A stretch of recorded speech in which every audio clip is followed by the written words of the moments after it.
Chopper ആർമിയിൽ നിന്ന് higher ചെയ്തിട്ട് അൾജീരിയൻ ഡെസേർട്ടിൽ ഈ ചോപ്പർ വെച്ചിട്ട് ഇത് ഓപ്പറേറ്റ് ചെയ്യുന്നുള്ള പ്ലാനിൽ നമ്മൾ ഇവിടുന്ന് പോകുന്നത്. റോളിംഗ് സ്റ്റാൻഡിന് ഭയങ്കരമായിട്ടുള്ള സ്റ്റാറ്റിക് കറണ്ട് ഉണ്ടാവും. ഇതിങ്ങനെ ദേഹത്തിട്ട് നമ്മളെല്ലാം ചാർജ് ആവും. എന്നിട്ട് നമ്മൾ പരസ്പരം ആരും തൊടാൻ പറ്റില്ല. അടിച്ച് തൊട്ട് കഴിഞ്ഞാൽ അപ്പം ഷോക്ക് അത് അല്ല, എക്യുപ്മെൻറ്റിൽ പിടിക്കാൻ പറ്റില്ല. അങ്ങനെയൊക്കെയുള്ള ഭയങ്കര ബുദ്ധിമുട്ടായിരുന്നു. എപ്പോഴും ഫ്ലൈറ്റ് ക്യാൻസലാകും. ക്യാൻസലായി കഴിഞ്ഞാൽ പിന്നെ അടുത്ത ഫ്ലൈറ്റ് എപ്പോഴാണ് നമ്മുടെ ഈ പഴയ ഇന്ത്യ പോലെയൊക്കെ തന്നെ അടുത്ത ഫ്ലൈറ്റ് എപ്പോഴാണെന്നൊന്നും ഒരു അറിയിപ്പ് ഉണ്ടാവില്ല. അവിടെ ഇരിക്കുകയുള്ള എയർപോർട്ടിൽ. നമ്മളങ്ങനെ 3 ദിവസം എനിക്കും നമ്മളിരുന്ന എയർപോർട്ടിൽ. അപ്പോൾ ഹോട്ടലിൽ അവരൊക്കെ അന്തം വിട്ടിരിക്കും. നിങ്ങൾ എന്തിനാ ഈ രാത്രി ഈ സമയത്ത് ഇത് ഭയങ്കര പ്രശ്നമുള്ള റോഡ്. ഈ ട്രാൻസൈബിയൻ ഹൈവേ എന്ന് പറഞ്ഞാൽ ഒരുപാട് കിഡ്നാപ്പിങ്ങും റാൻസം ഇതൊക്കെ ഉള്ള സ്ഥലമാണ്. ഭയങ്കര ഇൻട്രസ്റ്റിംഗ്. അത് പോകുന്ന വഴിക്ക് അന്ന് നമുക്ക് ഈ ഡെസേർട്ടിനെ കുറിച്ച് വലിയ ഐഡിയ ഇല്ല. ഫസ്റ്റ് ടൈം നമ്മളിതിലേക്ക് പോകുന്നത്, ഈ സഹാറിലേക്ക് പോകുന്ന ഫസ്റ്റ് ടൈം പോക്കത്. പോയി ഓരോ ഡ്യൂണും ഒരു 40 അടി 60 അടി ഹൈറ്റാണ്. ഇതിങ്ങനെ ചാടി പോയി ഒരു പോയിന്റ് ഓഫ് വ്യൂ ഒരു വലിയ ഡിപ്പുണ്ട്. വണ്ടി നിന്നുപോയി. നമ്മൾ ഷൂട്ട് ചെയ്തുകൊണ്ടിരിക്കുന്ന സമയത്ത് ഇവരോട് ലൊക്കേഷൻ കാണാൻ വന്നിട്ടുണ്ടായിരുന്നു. ഈ ഡ്യൂണിൻ്റെ DOPയും ഡയറക്ടറും വിഷ്വൽ എഫക്ട്സ് സൂപ്പർവൈസറും.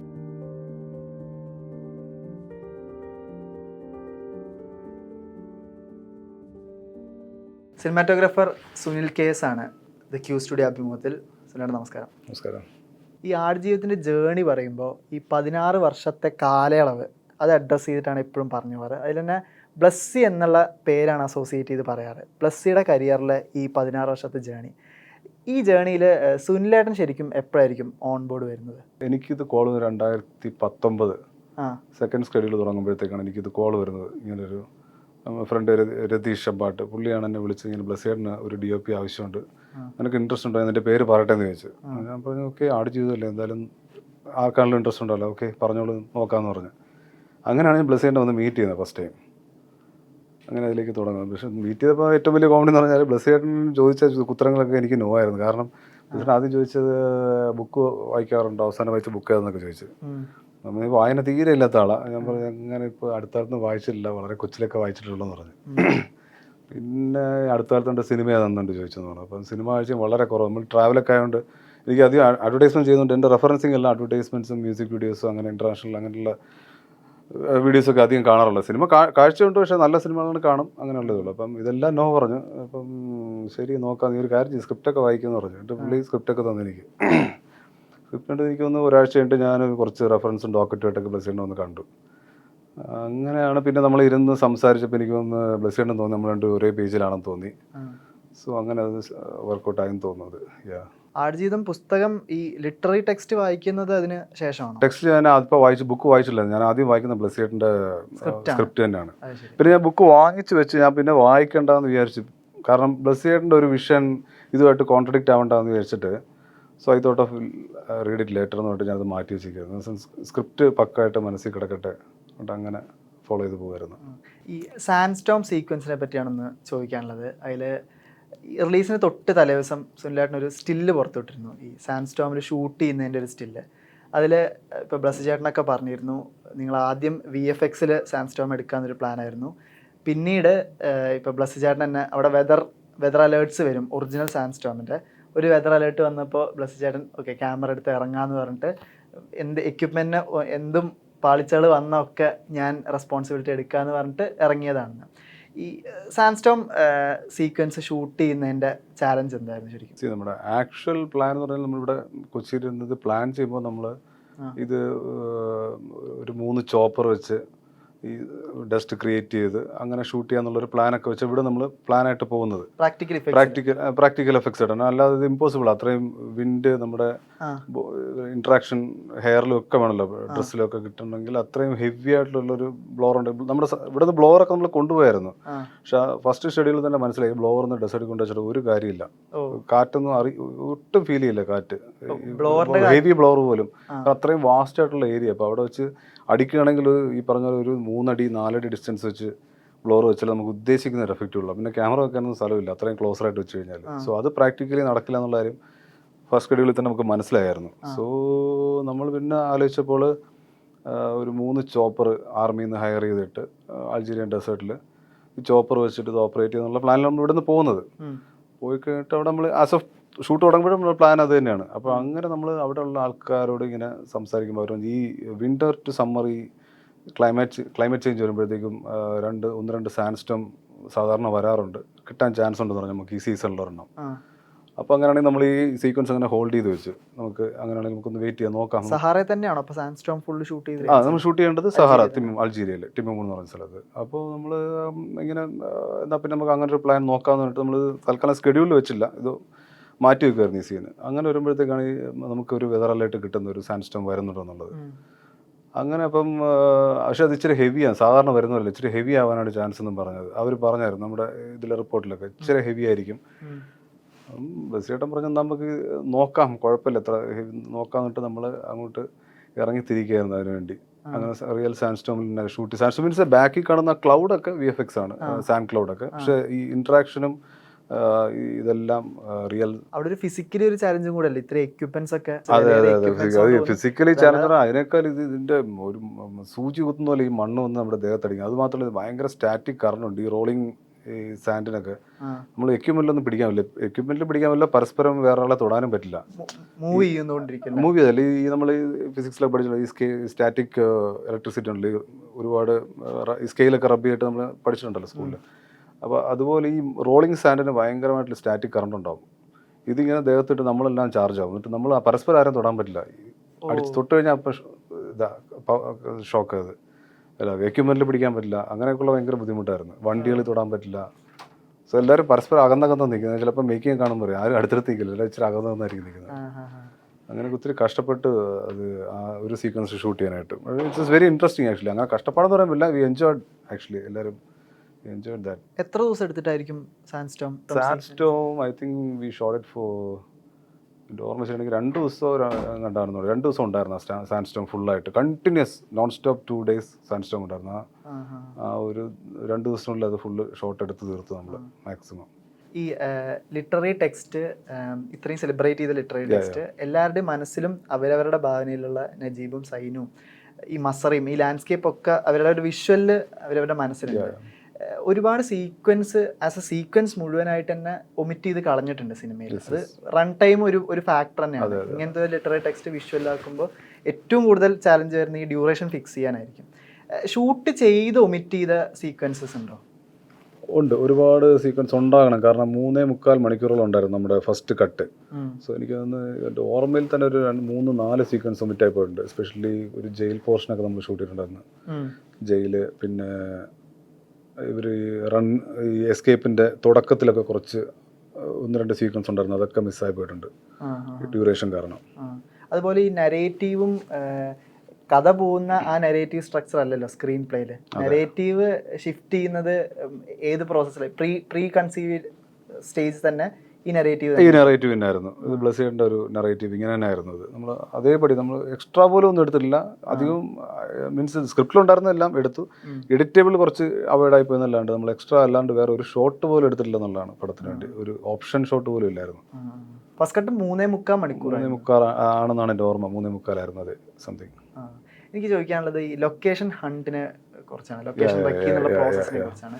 അതിൽ ഇപ്പോൾ പൃഥ്വിരാജിന്റെ നമ്മുടെ ഇന്റർവ്യൂവിൽ പറഞ്ഞിട്ടുണ്ട് രാജസ്ഥാനിൽ സെറ്റ് ചെയ്യാനുള്ളൊരു ഐഡിയ ഉണ്ടായിരുന്നു. സെറ്റ് ചെയ്തായിരുന്നു, സെറ്റ് ചെയ്തെന്ന് എൻ്റെ ഓർമ്മ തുടക്കത്തിൽ. ഞാനന്ന് ഇന്നായിട്ടില്ല പടത്തില്. എന്തുകൊണ്ട് മസ്ര ഒരുപാട് പരിപാടികളൊക്കെ അവിടെ റോഡൊക്കെ ഇട്ടെന്നൊക്കെ പറയുന്നത് എനിക്ക് അറിയില്ല, അങ്ങനെ കേട്ടിട്ടുള്ളതാ ഡെസേർട്ടിൽ പോയിട്ട്. പിന്നെ പെർമിറ്റ് കിട്ടാതെ പിന്നെ അവിടെ കുറച്ച് പൈസയൊക്കെ അങ്ങനെ പോയതാ എൻ്റെ ഓർമ്മ ശരിയാണെങ്കിൽ. സുനിലേട്ടൻ ഓൺ ബോർഡ് വന്നതിന് ശേഷമുള്ള ഈ ലൊക്കേഷൻ ട്രക്കി പ്രോസസ്സിനെ പറ്റി നമ്മൾ ശരിക്കും മേജർ ഈ സെക്കൻഡ് ഹാഫിന്റെ ലൊക്കേഷൻ ട്രക്കി ആയിരുന്നു. മീൻസ് നമ്മൾ ഈ എസ്കേപ്പിന്റെ. അപ്പോൾ അതിന് നമ്മൾ ആദ്യം ടുണീഷ്യ, ഈജിപ്റ്റ്, മൊറാക്കോ ഇവിടെ എല്ലാം പോയി കണ്ടു. പക്ഷെ ഇവിടെ ഒന്നും നമ്മൾ ഈ മനസ്സിൽ ഉദ്ദേശിക്കുന്ന ഒരു മനസ്സിലിണങ്ങുന്ന ഒരു സാധനം കിട്ടിയില്ല നമുക്ക്. പിന്നെ നമ്മൾ കുറച്ച് തിരിച്ച് വന്നതിന് ശേഷം നമ്മളിവിടെ നിന്ന് ആലോചിക്കുമ്പോഴാണ് ഇങ്ങനെ വെറുതെ തപ്പിയപ്പം ഗൂഗിളിൽ കിട്ടിയത് ഇങ്ങനെ ടിമിമൂൺ, അൾജീരിയ. അധികം ഫുട്ടേജും ഒന്നുമില്ല, കുറച്ച് 1-2 വീഡിയോസും ഫോട്ടോസൊക്കെ. റോഡൊക്കെ ഭയങ്കര ബ്യൂട്ടിഫുൾ റോഡായിരുന്നു അവിടെ. അപ്പോൾ നമ്മൾ ഇവിടെ ഇങ്ങനെ ശരി ഇതിപ്പോൾ എങ്ങനെ ഷൂട്ട് ചെയ്യാം? അൾജീരിയയിൽ നിന്ന് ഇവിടെ ആരും ഷൂട്ട് ചെയ്തില്ല, ഇന്ത്യയിൽ നിന്ന് ഒരു ക്രൂ പോലും അവിടെ പോയിട്ടില്ല ഇതുവരെ ഷൂട്ട് ചെയ്തില്ല.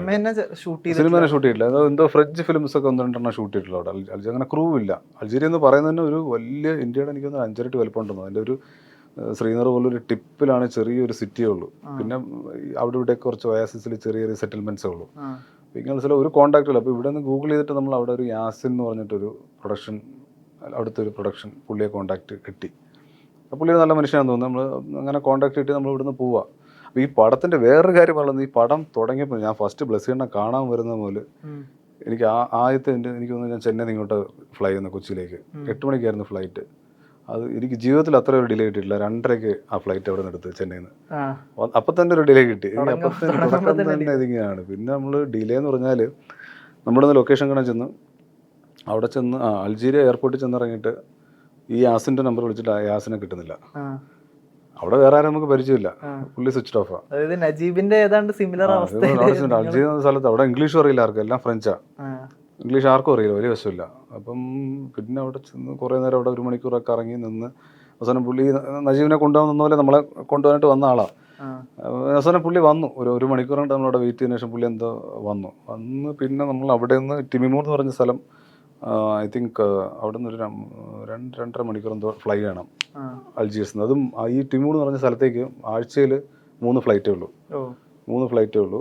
അപ്പോൾ നമ്മൾ ടിക്കറ്റ് ബുക്ക് ചെയ്തിട്ട് ടിമൂറിലേക്ക് പോകാനായിട്ട് നിൽക്കുമ്പോൾ ഈ സെക്ടറിൽ എന്താ പറഞ്ഞാൽ അടിക്കടി സാൻസ്റ്റോം ഉണ്ടാകുന്ന സെക്ടർ. അത് എപ്പോൾ വേണം ഫ്ലൈറ്റ് ക്യാൻസലാകും. ക്യാൻസലായി കഴിഞ്ഞാൽ പിന്നെ അടുത്ത ഫ്ലൈറ്റ് എപ്പോഴാണ്, നമ്മുടെ പഴയ ഇന്ത്യ പോലെയൊക്കെ തന്നെ അടുത്ത ഫ്ലൈറ്റ് എപ്പോഴാണെന്നൊന്നും ഒരു അറിയിപ്പ് ഉണ്ടാവില്ല. അവിടെ ഇരിക്കുകയുള്ള എയർപോർട്ടിൽ നമ്മളങ്ങനെ 3 ദിവസം എനിക്ക് നമ്മളിരുന്നു എയർപോർട്ടിൽ. 3 ദിവസം എയർപോർട്ടിൽ നിന്ന് ഇങ്ങോട്ടേക്ക് ഫ്ലൈ ചെയ്യാനായിട്ട്. ഫ്ലൈറ്റ് ഇപ്പോൾ പോകും, നാളെ പോകും. നമ്മൾ ഇടയ്ക്ക് രാത്രി ഹോട്ടലിൽ പോകും, പോയിട്ട് കോൾ വരാണെങ്കിൽ തിരിച്ചു വരാന്നിട്ട് പോകും. പിന്നെയും തിരിച്ച് രാവിലെ വന്ന് നിൽക്കും. ഫ്ലൈറ്റ് എപ്പോഴും വരും പോകുമെന്ന് പറഞ്ഞിട്ട് നിൽക്കും. അങ്ങനെയില്ല. അവസാനം നമ്മൾ വേറെ വഴിയില്ല. 3 ദിവസം കഴിഞ്ഞ് നമ്മൾ തീരുമാനിച്ചു നമുക്കൊന്ന് ഒരു കാർ എടുത്ത് പോകാമെന്ന് വിചാരിച്ച്. അങ്ങനെ നമ്മൾ ഈ ട്രാൻസ് സൈബീരിയൻ ഹൈവേ എന്ന് പറയും, അതിനായിട്ട് 18 മണിക്കൂർ യാത്രയുണ്ട് ഈ ടിമൂർ എന്ന് പറഞ്ഞ സ്ഥലത്തേക്ക് അൾജീരിയയിൽ നിന്ന്. നമ്മൾ ഇവിടെ നിന്ന് പോകാനായിട്ട് ഞാനും ബ്ലസ്സിയേട്ടനും റോബിനും പിന്നെ ഈ യാസിൻ, നമ്മൾ 4 പേരുടെ യാത്ര ചെയ്ത് എനിക്കൊന്ന് 18 മണിക്കൂർ കഴിഞ്ഞിട്ട് നമ്മൾ വെളുപ്പിനെ 3:30 ആയപ്പോഴാണ് അവിടെ എത്തുന്നത് ഈ പറഞ്ഞ ലൊക്കേഷനിൽ. 3:30 ആയപ്പോൾ എത്തി. ഇതൊക്കെ റോബിനായിട്ട് ഇൻ്റർവ്യൂ ചെയ്തായിരുന്നു. ഇല്ല, അപ്പോൾ കുഴപ്പമില്ല. അപ്പം നമ്മൾ 18 മണിക്കൂർ കഴിഞ്ഞിട്ട് യാത്ര ചെയ്ത് ഈ ടിമൂർ എന്ന് പറഞ്ഞാൽ വെളുപ്പിനെ 3:30 ഈ ലൊക്കേഷൻ എത്തുമ്പോൾ. ലൊക്കേഷൻ ഹോട്ടലിൽ അവരൊക്കെ അന്തം വിട്ടിരിക്കും. നിങ്ങൾ എന്തിനാ ഈ രാത്രി ഈ സമയത്ത് എത്തുന്നത്? ഭയങ്കര പ്രശ്നമുള്ള റോഡാണ്. ഈ ട്രാൻസൈബിയൻ ഹൈവേ എന്ന് പറഞ്ഞാൽ ഒരുപാട് കിഡ്നാപ്പിങ്ങും റാൻസം ഇതൊക്കെ ഉള്ള സ്ഥലമാണ്. നമ്മളിതൊന്നും അറിയുന്നില്ല, നമ്മൾ വന്ന. എന്നിട്ട് ഓക്കെ, രാവിലെ പിറ്റേ ദിവസം രാവിലെ നമ്മൾ ലൊക്കേഷൻ കണ്ടിട്ട് ഇങ്ങനെ പോകാം. എന്നിട്ട് യാസിനാരെ കോൺടാക്ട് ചെയ്ത് ഇവിടെ പുള്ളി ആദ്യമായിട്ട് ഈ സ്ഥലത്ത് വരുന്നത്, ഈ പ്രൊഡക്ഷൻ മാനേജറും പുള്ളിയും ഇവിടെ ഈ ലൊക്കേഷൻ ചെറിയൊരു സെറ്റിൽമെൻ്റ് ആണ്. ഒരു ചെറിയൊരു എയർപോർട്ട്, ഒരു സ്കൂൾ ഗ്രൗണ്ട് പോലെ ഒരു എയർപോർട്ടും കമ്പ്യൂട്ടറൊന്നും ഇല്ല ഇവിടെ. അൾജീരിയയിൽ എനിക്കൊന്നും അൾജീരിയ സിറ്റി വിട്ട് കഴിഞ്ഞാൽ ഇങ്ങോട്ടൊന്നും കമ്പ്യൂട്ടറൊന്നും ഇല്ല. ഈ അങ്ങനത്തെ ഒരു സ്ഥലം, കമ്പ്യൂട്ടറൊന്നും ഇപ്പോഴും വന്നിട്ടില്ല അവിടെ, അതുപോലൊരു സ്ഥലം. അപ്പോൾ അവിടെ നമ്മൾ രാവിലെ വെച്ചപ്പം പുള്ളി ഇവിടെ നിന്ന് കോൺടാക്ട് ഒക്കെ എടുത്തിട്ട് നമുക്കിപ്പം ഡെസേർട്ട് കാണിക്കാനായിട്ട് വണ്ടി വരാൻ തുടങ്ങുമ്പോൾ നമ്മുടെ ടാറ്റ ഇൻഡിക്ക് വന്നിരിക്കുക രാവിലെ. ടാറ്റ ഇൻഡിക്കിൽ നമ്മൾ സഹാറ ഡെസേർട്ട് കാണാൻ പോകാൻ. അപ്പോൾ ഞാൻ ബ്ലസ്സിയുണ്ടെങ്കിൽ നോക്കി ബ്ലസ്സിട്ടാ ഇത് എന്തായാലും കയറാൻ നോക്കാനായിട്ട് പുള്ളി വണ്ടി ഓടിച്ചിട്ട് ഏതോ റോഡിൻ്റെ സൈഡിൽ കൊണ്ട് നിർത്തിയിട്ട് ഒരു ചെറിയൊരു ഡ്യൂൺ കാണിച്ചിട്ട് ഇതാണ് ഡെസേർട്ട്, ഇവിടെ ഷൂട്ട് ചെയ്യാന്ന് പറഞ്ഞത്. പിന്നെ നമ്മൾ ഇത് വർക്കൗട്ട് ആവില്ല. യാസിനോട് പറഞ്ഞപ്പോൾ യാസിനും ഹെൽപ്ലെസ് ആണ്. ഇത് ആർക്കും അറിയില്ല ഈ സ്ഥലം എന്താണെന്നുള്ളത്. പിന്നെ പുള്ളി എവിടേക്കോ കോൺടാക്ട് ചെയ്ത് കണക്ട് ചെയ്തിട്ട് ആണ് നമുക്കൊരു അവിടുത്തെ ഒരു ജീലാലി എന്ന് പറഞ്ഞ ഒരാളുടെ ഒരു കോൺടാക്ട് കിട്ടി. പുള്ളി അവിടുത്തെ ഒരു റാലി ഡ്രൈവറാണ്. അപ്പോൾ പുള്ളി വെച്ചിട്ട് നമ്മൾ ഈ ലൊക്കേഷൻ ഫുള്ള് സ്കൗട്ട് ചെയ്യും. പുള്ളിയുടെ മറ്റേ വലിയ ഡെസേർട്ട് ഡ്രൈവ് വണ്ടിയൊക്കെ ഉണ്ടായിരുന്നു. ഇത് വെച്ചിട്ട് നമ്മൾ ഫുള്ള് എല്ലാം കറങ്ങി കംപ്ലീറ്റ് നമ്മൾ ആ മനസ്സിനിണങ്ങിയ ലൊക്കേഷൻ, നമ്മൾ എന്താണ് മനസ്സിൽ ഇവിടെ കൊച്ചിയിൽ നമ്മൾ ആലോചിച്ച് ഓൾമോസ്റ്റ് ആ ഒരു ഇതിലുള്ള ലൊക്കേഷൻ നമുക്ക് കിട്ടി. വളരെ നല്ല ലൊക്കേഷൻ. അത് എസ്പെഷ്യലി അതിലൊരു ഒയാസിസ് ഒക്കെ ഉണ്ട്.